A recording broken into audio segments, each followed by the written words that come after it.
Heavy weight Reliance, क्योंकि यहाँ पर देखिए कई दिनों से ये सुर्खियों में है। सबसे पहले पिछले हफ्ते हम एजीएम की चर्चा कर रहे थे, उसके बाद मंडे को थोड़ा सा स्टेबल हुआ, पर आज मॉर्गन स्टैनली की रिपोर्ट के चलते जो है स्टॉक में एक्साइटमेंट है। क्योंकि मॉर्गन स्टैनली का ये कहना ज़रूर है कि देखिए चाइना में कई सारी पॉलिसीज़ में बदलाव हो रहा है, जिसमें कि सोलर सेक्टर में किस तरीके से कंपटीशन कम किया जाए, प्राइसिंग पावर वापस लाई जाए, इन पर फोकस है पॉलिसी फ्रंट पे।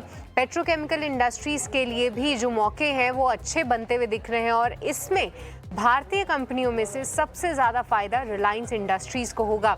साथ ही साथ जियो में भी कई सारे कदम उठा रही है कंपनी, टैरिफ प्लान्स में बदलाव कर रही है और जी हाँ, रिटेल में भी ग्रोथ के उनके काफ़ी शानदार प्लान्स हैं। इन सभी पर भरोसा करते हुए मॉर्गन स्टैनली ने अपना लक्ष्य 1602 से बढ़ाकर 1701 कर दिया है। पर राजेश, कैसे देखें आप रिलायंस इंडस्ट्रीज़ को, क्योंकि देखिए बीते हफ्ते गिरावट हावी थी, आज इंडेक्स इतना कमाल नहीं कर रहा है पर रिलायंस इंडस्ट्रीज़ कमाल कर रहा है। कहीं ना कहीं इंडेक्स मैनेजमेंट भी हम होते हुए देख रहे हैं, पर स्पेसिफिकली चार्ट्स क्या बता रहे हैं आपको?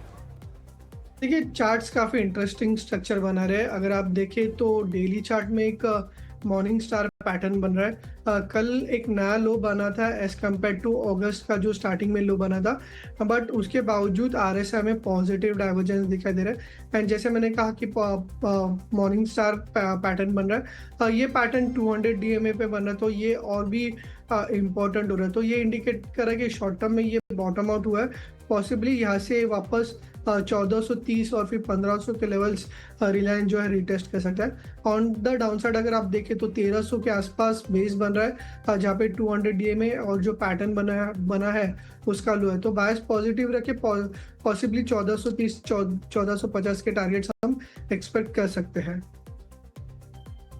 तो फिलहाल बायस जो है वो पॉजिटिव रखना है। 1400-1430 तक के टारगेट्स जो है रिलायंस इंडस्ट्रीज दिखा सकता है। तो ये नज़रिया रिलायंस इंडस्ट्रीज पे देखिए, अगर रिलायंस पर बुलिश है तो कहीं ना कहीं निफ्टी के लिए भी आउटलुक साफ होता हुआ दिख रहा है। पर राजेश, जो दूसरा काउंटर है लिस्ट में वो है पीएसयू खेमे का काउंटर पावर ग्रिड। देखिए कई दिनों के बाद इस काउंटर में पावर लौटती हुई दिखी है और वजह जो सामने आ रही है वो है अगस्त के पावर सेक्टर के आंकड़े, क्योंकि पावर जनरेशन 4% बढ़ता हुआ नज़र आया है अगस्त महीने में। अब ये इंटरेस्टिंग इसलिए है क्योंकि देखिए जिस तरीके से हम पहले गर्मियों की बात कर रहे थे, पर उसके बाद जब बारिशें आई तो मौसम जो है अच्छा होता हुआ दिखा, खासतौर से नॉर्दर्न इंडिया साइड। अब उसके वजह से पहले एसी गुड्स में हमने कई सारा इम्पैक्ट देखा, फिर उसके बाद हम कई सारे ऐसे काउंटर्स जिसमें कि पावर जनरेशन कंपनीज़ के लिए भी जो समय था और जितनी उम्मीद लगाई जा रही थी कि पावर की डिमांड होगी उतना नहीं हुआ, तो फाइनेंशियल फ्रंट पे एक थोड़ा सा हिट ज़रूर रहा। बट अब जब फिर से पावर डिमांड में बढ़त देखने को मिली है, ऐसे में एंटी का मानना है कि पावर ग्रिड इसका एक बेनिफिशियरी ही नहीं है, बल्कि इस भाव पे वैल्यूएशंस भी अट्रैक्टिव लग रहे हैं। आज सुबह से ही निफ्टी के टॉप गेनर्स में शामिल है। पर राजेश, आज कई दिनों के बाद जब इसमें हम जोश देख रहे हैं, क्या आगे भी ऐसे ही जोश की उम्मीद करें या फिर सिर्फ एक दिन का आपको लगता है ये मूव है? जी डेफिनेटली, अगर आप देखें तो जुलाई और अगस्त मंथ काफ़ी पेनफुल रहा है पावर ग्रिड के लिए, बट लास्ट 3 सेशन से काफ़ी अच्छा पॉजिटिव ट्रैक्शन देखने को मिला है। एंड पॉसिबली ये जो मूव है एक्सटेंड हो सकता है टूवर्ड्स 295 296 लेवल्स तक, बट वहाँ पे चार्ट्स को रीचेक करना होगा क्योंकि वहाँ पे 200 डीएमए है। एंड हमने देखा कि लास्ट कुछ महीनों में जब भी ये 200 डीएमए के आसपास आता है तो वहाँ से स्ट्रगल कर रहा है। तो अभी के लिए बायस पॉजिटिव रखिए, बट 296 आता है तो वहाँ पे चार्ट्स को वापस रीचेक करना होगा। ठीक है, तो फिलहाल बायस पॉजिटिव है, पर 296 आता है, वहाँ तक तो जाने का ये दमखम रखता है।